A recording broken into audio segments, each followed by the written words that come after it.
You've had this feeling before. Someone is talking to you and something is off. You can't name it. You can't prove it. But somewhere beneath the conversation, a quiet alarm is ringing. The question isn't whether that feeling is real. The question is, what exactly is your brain detecting that your words can't explain yet? We've all been in moments like this. A friend who swears everything is fine but won't quite meet your eyes. A partner who answers your question with another question. A colleague who laughs at exactly the wrong moment. And you walk away from the conversation feeling strangely hollow. Not angry, not certain, just unsettled. This unsettled feeling has a name in psychology. It's called cognitive dissonance detection. Your brain registering a mismatch between what someone is saying and the emotional or behavioral signals they're unconsciously broadcasting. The human brain processes social information across two channels simultaneously. The first is verbal, the actual words being spoken. The second is nonverbal, tone, timing, micro-expressions, posture, gesture. When those two channels fall out of sync, your brain flags it as an anomaly. You feel it before you can explain it. And that gap, between the signal you're receiving and the story being told, is where deception lives. Here's what matters before we go further. Reading these signals is not about becoming paranoid. It's not about interrogating the people you love. The same mental architecture that helps you detect dishonesty is also the system that reads warmth, safety, and genuine connection.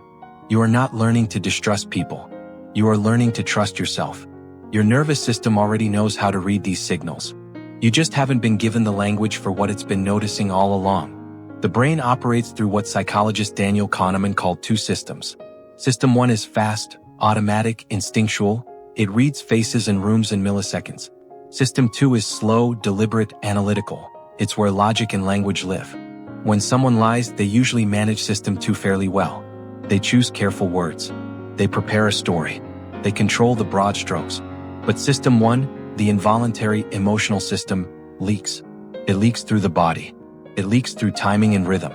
Think of it like a musician performing a piece they've memorized intellectually but haven't truly felt. The notes are mostly right. But there's something mechanical about the phrasing. Something a little too controlled. Your System 1 hears that. And here are the specific signals it's trained to detect. 1. The answer doesn't match the rhythm of the question. Truth tends to flow. It doesn't require loading time. When someone pauses significantly before answering a simple question, their brain is running a parallel process, constructing rather than recalling. Research in cognitive load theory shows that fabrication requires significantly more mental effort than memory retrieval. Unusual delay before simple answers is the brain struggling under that load. 2. They answer your question with a question. Why would you even ask that? What made you bring that up? This is called deflection through interrogation, and it serves a precise function. It buys time, shifts the emotional frame, and puts you on the defensive. It's not always deceptive, but it's worth noticing when it becomes a pattern. 3. Over-explanation without being asked. Visual, person talking quickly, eyes moving. When someone adds excessive detail to a simple answer, they are often preemptively defending themselves against a challenge that hasn't arrived yet.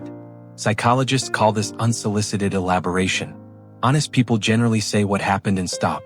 The mind that is concealing something keeps adding scaffolding, worried the story won't hold. 4. Grooming behaviors spike mid-conversation. Touching the face, neck, or hair is a self-soothing behavior regulated by the autonomic nervous system. When the brain perceives social threat, including the threat of being found out, it activates low-level stress responses. These manifest as self-touch gestures. It's the nervous system trying to calm itself. It doesn't prove dishonesty, but combined with other signals, it matters. 5. Their emotional timing is slightly off. Genuine emotion and the expression of emotion happen almost simultaneously. In performed emotion, sadness that is manufactured, shock that is staged, there is a subtle delay. The display follows the verbal cue rather than preceding it. Paul Ekman's decades of research on microexpressions show that the face cannot fully suppress what the brain is actually processing, but it can attempt to fake what it's not feeling. That attempt almost always has a lag. 6. They deny specifics rather than the whole. I didn't say that exact thing. That's not what happened at that moment. Specific denials while avoiding global denial is a linguistic pattern associated with careful truth management, where a person tells themselves they aren't lying because they're technically accurate on one narrow point. The psychology term is paltering, using technically true statements to mislead. 7. Eye contact becomes either too much or too little. People commonly believe liars avoid eye contact. But many people who are concealing something overcompensate, holding eye contact longer than feels natural because they're trying to appear honest. What you're looking for is not the presence or absence of eye contact, but the quality of it. Does it feel like connection or does it feel like performance? 8. Their baseline suddenly shifts. This one requires that you know someone before you can apply it. Everyone has a behavioral baseline, their normal speed, tone, gesture patterns. Deception research consistently shows that the most reliable signal isn't any single behavior. It's deviation from baseline. A calm person who becomes restless. A restless person who suddenly goes still. Watch for change, not for any fixed behavior. 9. They laugh or smile at moments of seriousness.